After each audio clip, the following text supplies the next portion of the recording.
Kumusta mga kaligang Pinoy? Welcome ulit dito sa ating channel. Sa video na ito, pag-uusapan naman natin yung bagong potential FSA o Foreign Student Athlete ng UP Fighting Maroons na posibleng maglaro sa Season 87 ng UAAP. So kung naalala ninyo, so far merong dalawang foreign student athletes sa nakasama sa pool ng UP Fighting Maroons. Si Malik Diouf kasi is graduate na, so naghahanap na yung UP Fighting Maroons ng kapalit ni Malik Diouf. And napakalaking bagay or big shoes to fill yung magiging kapalit ni Malik Diouf kasi nga itong si Malik Diouf naging MVP siya ng UAAP and naging champion din with the UP Fighting Maroons. So si Malik Diouf na 6'11 na may wingspan na more than 7 feet. So sobrang laking bagay or malaking bagay yung nawala sa UP Fighting Maroons sa pag-graduate ni Malik Diouf. So sa ngayon, meron dalawa sa pool ng UP Fighting Maroons na foreign student athletes. Si Dikachi Udodo na nirecruit from Guangming College. Nirecruit siya last year and he's serving residency dito sa UP. And yung pangalawa is si Javion Coleman, isang PhilAm na nirecruit naman galing US. Si Dikachi Udodo, if I'm not mistaken, is around 6'9", si Coleman around 6'8". And recently nga, mayroong bagong foreign student athlete ang UP na pinaglaro nung Pinoy Liga Cup versus Perpetual Health Binyan. And siya yung i-discuss natin ngayon, si Francis Noruca. So itong si Francis Noruca, yung height niya is around 6'8", 6'9". And naging maganda yung debut na with the UP Fighting Maroons in his first game dito sa Pilipinas against Perpetual Health Binyan.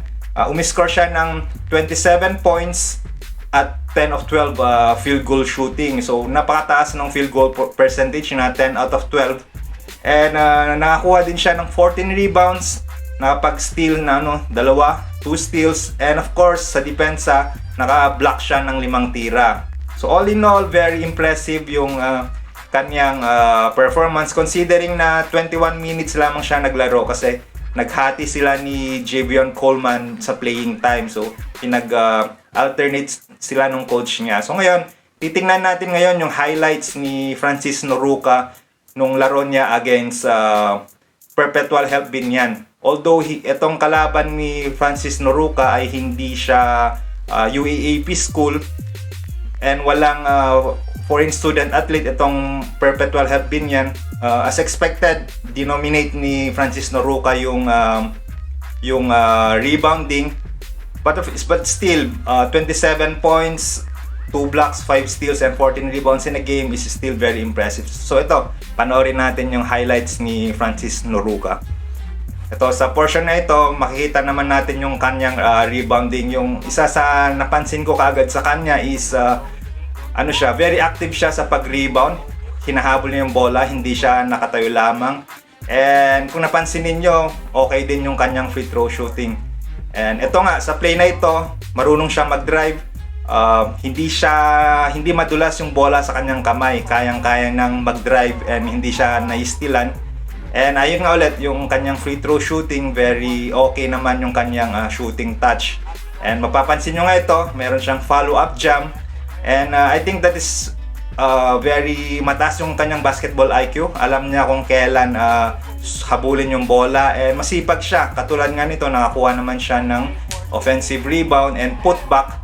Although relatively mas maliit kasi itong mga kalaban niya na players, but still ang okay sa kanya is masipag siya. Alam niyang pumesto sa bola and alam niyang kumuha ng rebound, and of course that will result to putback. And tulad nga nung napansin ko kanina, yung kanyang free throw shooting for a big man is decente naman. Yung kanyang shooting form maayos, hindi siya yung awkward na shooting form. And ito, tingnan naman natin siya sa depensa.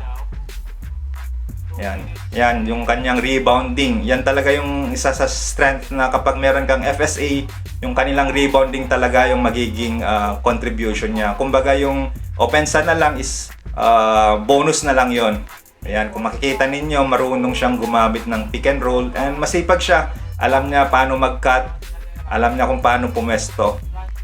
And panoorin naman natin siya ito sa depensa. Ayan, dahil nga sa athletic siya, kaya niyang mag-block ng mga tira, kaya niyang dahil sa kanyang presence, yung kanyang kalaban na parang nagiging natatakot o na-intimidate pumasok.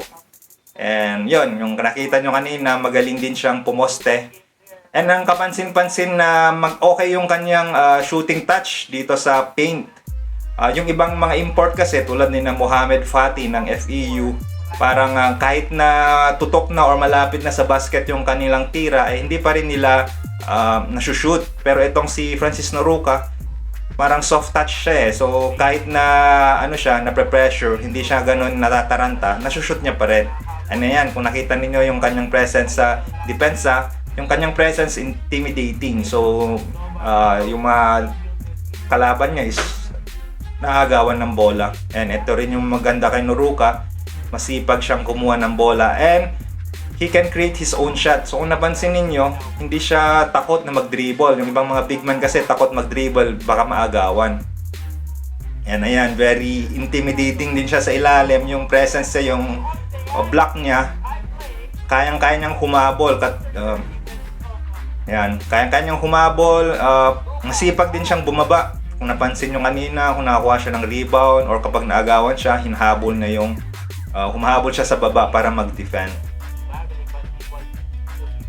And again, dahil nga sa athletic siya, na marunong siyang kumuha ng foul sa ilalim, and yun yung okay sa kanya.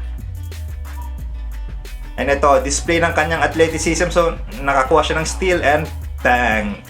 So sobrang taas niya tumalon, which is also a good thing kasi kahit na 6'9 siya or 6'8, dahil mataas siyang tumalon, kaya niyang sumabay sa mga ibang matatangkad na FSA. Ayan, yan yung isa talaga sa asset niya, yung magiging asset niya, yung malaking contribution for UP, yung kanyang ability to block shots. Yan, kung napansin niyo, okay yung kanyang shooting form pagdating sa jumper. Yun yung gusto ko sa kanya, parang kung may compare mo yung laro niya is parang si Precious Momoe. Very agile, mabilis din, and yun, may ability to bring down the ball and kaya niyang mag-drive. Yun, may pa siya dyan, masipag talaga, chase down block, kayang-kaya niya. And may basketball IQ din, so kung alanganin niyang makuha yung rebound, marunong din siyang itap na lang sa kanyang kakampihan. Ito yung isa sa kanyang go-to move sa post-up. He knows how to take advantage of mismatches. And tingnan nyo to, kahit na bantay siya, ayan, he knows how to fish a foul. May confidence siya sa kanyang tira, which is a good thing. Tulad nga ng nasabi ko kanina, yung mga ibang big man dito sa Pilipinas, takot silang mag-dribble. Pero itong si Francis Noruka, hindi siya takot na mag-dribble, and kayang-kaya naman yan na magdala ng bola. And of course, his free throw shooting. Okay yung free throw shooting niya for a big man. That will be really big help in the end. Lalo na sa clutch kasi magiging strategy ng ibang team is parang hack a shot or hack a shot na strategy. So kung bano ka mag free throw, ikaw yung sasadyain na i-foul. Yan. Yan yung okay sa kanya talaga. Yan yung masipag. Ayan, athletic, may IQ, magaling siyang mag-pick and roll. And yun nga, masipag sa rebound.